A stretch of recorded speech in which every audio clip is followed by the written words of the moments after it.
Rooftop solar নিয়ে আমার আমার নিজের একটা অভিজ্ঞতা আছে। আমি খুব রিসেন্টলি এটা আমি আসলে একটা এক্সপেরিমেন্ট করার চেষ্টা করেছিলাম। আপনারা হয়তো শুনেছেন যে এই নবায়নযোগ্য জ্বালানির জন্য একটা কমিটি করে দেওয়া হয়েছে সরকার প্রধানমন্ত্রীর কার্যালয় থেকে, যাতে এটাকে আরও কিভাবে দ্রুত করা যায়। মাননীয় মন্ত্রী ওখানে আছেন, ওখানে আরও বেশ কয়েকজন মন্ত্রীকে পরে যোগও করা হয়েছে, আমিও ওটার একজন সদস্য।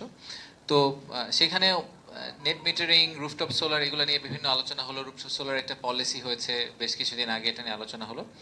তো আমি আসলে আমার নিজের বাসায় ফেরত গিয়ে প্রথমে আমার বাবাকে জিজ্ঞেস করলাম যে আপনি আমাদের বাসায় রুফটপের কি অবস্থা, রুফটপ সোলারের কি অবস্থা। তো উনি বললেন যে আমরা যখন বিল্ডিংটা প্রথমে করেছিলাম তখন কিছু প্যানেল বসানো হয়েছে, সেটা সেই প্যানেলগুলো এখন আর ভালো কাজ টাজ করে না, সোলার টোলার পাওয়া যায় না। ব্যাটারিও তখন কিছু নেওয়া হয়েছিল, ওগুলো ঠিকঠাকভাবে কাজ করে না, সে এখন মনে হয় আর সোলার পাওয়া টাওয়া যায় না। আমার আমার ধারণা যে আপনাদের এখানে যারা আছেন তাদের ম্যাক্সিমাম বাসার ছাদে হয়তো সোলার প্যানেল আছে, কিন্তু সেই সোলার প্যানেলটা ঠিকভাবে ম্যাক্সিমাম কেসে কাজ করে না। তো তখন আমি জিজ্ঞেস করলাম যে তাহলে আমরা প্যানেলটা বদলাচ্ছি না কেন? বলে এত ঝামেলা, এটা কিভাবে করব, কি করব না করব। আচ্ছা, ভালো কথা। তো আমি চিন্তা করলাম যে নেট মিটারিং নিয়ে যেহেতু এত কথাবার্তা হচ্ছে, আমি নিজে একটু ওয়েবসাইটে যাই যে নেট মিটারিং ক্যালকুলেটরটা কিভাবে কাজ করে। তো নেট মিটারিং ক্যালকুলেট করার একটা, যে আপনি সোলার প্যানেল বসালে কত টাকা সেভ হবে, এটা ক্যালকুলেট করার পিডিএফ ওয়েবসাইটে কিন্তু একটা জায়গা আছে। কিন্তু আমি আমি আপনাদের ডেফিনেটলি আপনাদের চেয়ে লিটারেসিতে অনেক নিচের দিকে, যেহেতু আমি ইঞ্জিনিয়ার না। বাট আমি ওই ওয়েবসাইটে গিয়ে এটা থেকে বের করতে আমারই খুবই একটা গলদঘর্ম হতে হয়েছে যে এই ভেরি কমপ্লেক্স ফর্ম, একটা ফর্ম ফিল আপ করতে হয়। ফর্মটা ফিল আপ করলে শেষে আপনাকে ক্যালকুলেট করে বলবে যে কত টাকা আপনার সেভ হতে পারে যদি আপনি সোলার প্যানেল বসান। তো এই কমপ্লেক্স স্ট্রাকচার, তারপরে নেট মিটারের দাম, যে মিটার সেটার দাম বেশি। আমি একজন ভদ্রলোককে চিনি, উনি গত 1.5 বছর ধরে নেট মিটার বসানোর চেষ্টা করছেন, সোলার প্যানেল বসিয়েছেন কিন্তু নেট মিটারিং আর চালু করতে পারছেন না, 1.5 বছর ধরে চেষ্টা করছেন বিভিন্ন জটিলতার কারণে। তো তার মানে হচ্ছে যে আমরা একটা কনসেপ্ট দাঁড় করিয়েছি, কিন্তু কনসেপ্টের এক্সিকিউটেবল কোনো প্রসেস আমরা দাঁড় করাইনি। তা কি হওয়া উচিত ছিল? হওয়া উচিত ছিল এরকম, এখন তো সব কিছু আমরা মনে করি যে কনজিউমার ফোকাস হওয়ার কথা, তাই না? যে আজকে যদি আমার একটা হটলাইন নাম্বার থাকতো, যে আমি একটা নাম্বারে ফোন করে বলতাম আমি ঢাকা শহরে থাকি, আমার বাসার ঠিকানা এটা, আমার বাসার ছাদে রুফটপ সোলার বসিয়ে দিয়ে যান, ফুল স্টপ, শেষ। এটার পরে আর কোনো কথাবার্তা আমি জানতে চাই না। কিভাবে আপনি সোলার রুফটপ বসার উপরে কিভাবে বসাবেন, কতগুলা বসানো লাগবে, কি মাপ করা লাগবে, এই জিনিসগুলো আপনারা আমরা প্রাইভেট সেক্টরকে কেন দিয়ে দিই না?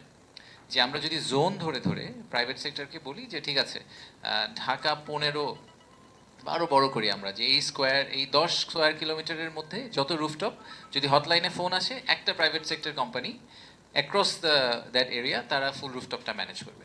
তাহলে সেই কোম্পানির জন্য একটা স্কেলেবিলিটি থাকে, একই সাথে আসলে এই সার্ভিস কোয়ালিটিটা সিগনিফিকেন্টলি ইমপ্রুভ করা সম্ভব। তো এরকম বেশ কিছু আইডিয়া নিয়ে এখন আলোচনা হচ্ছে, তা আপনাদের প্রেজেন্টেশনটাও সেটা কি আসলে আমার মনে হয় রিঅ্যাফার্ম করে। আরেকটা জায়গা হচ্ছে যে বড় বড় স্কেলে যে সোলার প্ল্যান্টগুলো, সেটা নিয়ে আমি জানি না, আপনারা হয়তো নিউজে দেখে থাকতে পারেন, আমরা গত বৃহস্পতিবার আমাদের বিনিয়োগ উন্নয়ন কর্তৃপক্ষতে একটা মার্কেট সাউন্ডিং এক্সারসাইজও করেছি।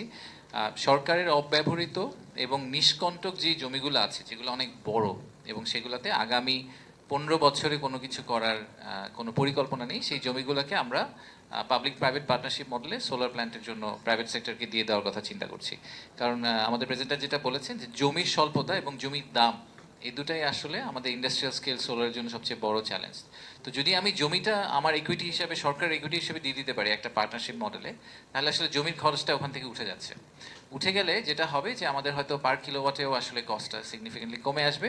তার চেয়ে বড় কথা যে জমির মানে সহজলভ্যতা, যেটা আমাদের সবচেয়ে বড় ইস্যু, সেই ইস্যু থেকে আমরা একটা মুক্তি পেতে পারবো হয়তো। তো আমরা প্রথম যে প্রজেক্টটা করছি সেটা বেজার একটা জমির উপরে, ফেনীতে, নোয়াখালীর দিকে, প্রায় 135 মেগাওয়াটের একটা জমি। এবং ইনফ্যাক্ট আপনারা এটা শুনলে খুশি হবেন যে ওখানে আসলে এই বিএসএস, ব্যাটারি বেস সিস্টেম বলে, যেটা এনার্জি স্টোরেজ সিস্টেমকে ওটার মধ্যে ধরেই প্ল্যান করা হয়েছে। কারণ আমরা চাচ্ছি যে সোলার এনার্জিটা আসলে সন্ধ্যাবেলা ব্যবহার করা হোক।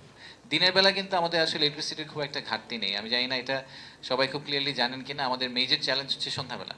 তো সন্ধ্যাবেলায় যদি আপনি ফার্দার ইলেকট্রিসিটি জেনারেশন অ্যাড করতে না পারেন, আপনি দিনেই অ্যাড করতে থাকেন, আপনাদের প্রেজেন্টারও যেভাবে বললেন, তাতে আসলে আমাদের পুরো সমস্যাটার সমাধান হয় না।